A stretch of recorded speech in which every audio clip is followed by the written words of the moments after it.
جو نجران کا وفد ہے، کئی وفود آئے نبی پاک صلی اللہ علیہ وسلم کی خدمت عالی میں، لیکن نجران کا وفد یہ خصوصی امتیاز ہے، اس کا بڑا ذکر ہے، کیونکہ یہ لوگ جب آئے تھے، حضرات صحابہ کرام رضوان اللہ علیہم اجمعین فرماتے تھے کہ ہم پر اس کا بڑا اثر ہوا، بڑے بڑے لوگ تھے، کوئی عام آدمی اس وفد کے اندر شامل نہیں ہوا۔ بعض فرماتے ہیں کہ 14 افراد تھے، اور بعض تواریخ میں ملتا ہے کہ 60 افراد تھے۔ یہ بڑے بڑے لوگ تھے، مسجد نبوی شریف کے اندر آئے، اور آتے ہی حضرات صحابہ کرام رضوان اللہ علیہم اجمعین نماز پڑھ کے فارغ ہوئے تھے، تو انہوں نے آتے ہی کہا کہ ہم نے بھی عبادت کرنی ہے، اب بھائی کر لیں، یہ عبادت کی جگہ ہے، آپ عبادت کریں۔ اب مسلمانوں کا قبلہ بیت اللہ شریف ہے، ان کا قبلہ بیت المقدس ہے، یہ کہتے ہیں ہم نے تو اس طرف رخ کر کے نماز پڑھنی ہے۔ نبی پاک صلی اللہ علیہ وسلم نے ارشاد فرمایا ان کو کرنے دو جو یہ کرنا چاہتے ہیں۔ اب اس کے بعد وہ حضور صلی اللہ علیہ وسلم کی خدمت میں بیٹھے، نبی پاک صلی اللہ علیہ وسلم نے ان سے منہ موڑ لیا، چہرہ آپ نے دوسری طرف کر لیا۔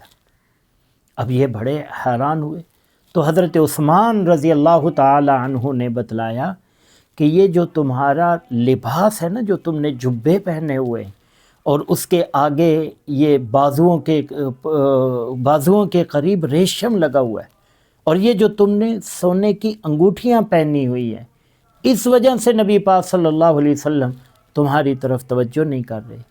تو وہ لوگ چلے گئے، رات گزار کے، چونکہ رہبانیت تو تھی عیسائیوں میں، تو اگلے دن وہ راہبانہ لباس میں حضور صلی اللہ علیہ وسلم کی خدمت میں آئے، لیکن پہلے دن جب ریشم کے لباس میں اور سونا پہنے ہوئے آئے، نبی پاک صلی اللہ علیہ وسلم نے ان سے چہرہ پھیر لیا۔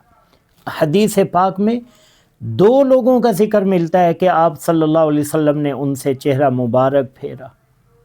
ایک کسریٰ کی طرف جب نبی پاک صلی اللہ علیہ وسلم کا خط گیا تھا، یمن کا جو بادشاہ، اس نے اپنے نمائندے بھیجے۔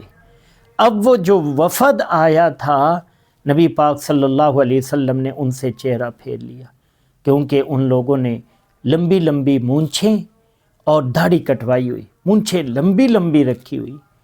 آپ صلی اللہ علیہ وسلم نے فرمایا کہ یہ شکل و صورت بنانے کا تمہیں کس نے کہا ہے؟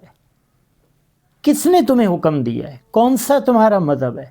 یہ کس مذہب میں ہے کہ تم مونچھیں اتنی لمبی کرو؟ حالانکہ وہ لوگ مسلمان نہیں تھے، عیسائی تھے، مہمان تھے، وفد تھا، لیکن آپ صلی اللہ علیہ وسلم نے یہ حلیہ ان غیر مسلموں کے لیے بھی برداشت نہیں کیا۔ تو آج مسلمان اگر اس حلیے کو اپنائے گا اور اس حلیے میں نظر آئے گا تو آپ سوچیں اس کا کیا حال ہوگا۔ اور یہ لوگ جو وفد تھا نجران کا، یہ بھی عیسائی ہیں، مہمان بھی ہیں، ان کو عبادت کرنے، مسجد نبوی شریف میں عبادت کرنے کی اجازت دی گئی ہے، لیکن اس حلیے میں، ریشم میں، نبی پاک صلی اللہ علیہ وسلم نے ان کی طرف چہرہ مبارک کرنا اور ان کو دیکھنا پسند نہیں کیا۔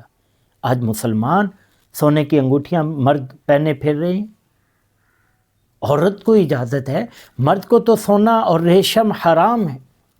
تو جب اگلے دن وہ آئے، نبی پاک صلی اللہ علیہ وسلم نے ان پر اسلام پیش کیا، تو وہ کہنے لگے کہ ہم پہلے سے مسلمان ہیں۔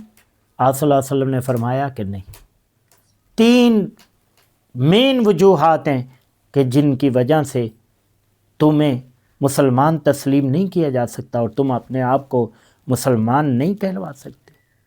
فرمایا پہلی وجہ، تم صلیب کی پوجا کرتے ہو، اس کو سجدہ کرتے ہو، اس کی عبادت کرتے ہو، اور دوسری وجہ نبی پاک صلی اللہ علیہ وسلم نے ارشاد فرمایا کہ تم خنزیر کا گوشت کھاتے ہو، خنزیر کا گوشت کھانے کی وجہ سے تمہیں مسلمان نہیں کہا جاتا، اور تیسری وجہ کہ تم اللہ کے لیے اولاد کے قائل ہو، تمہارا یہ عقیدہ اور نظریہ ہے کہ جو الہ ہے، جو خدا ہے، جو معبود ہے، اس کی اولاد بھی ہے۔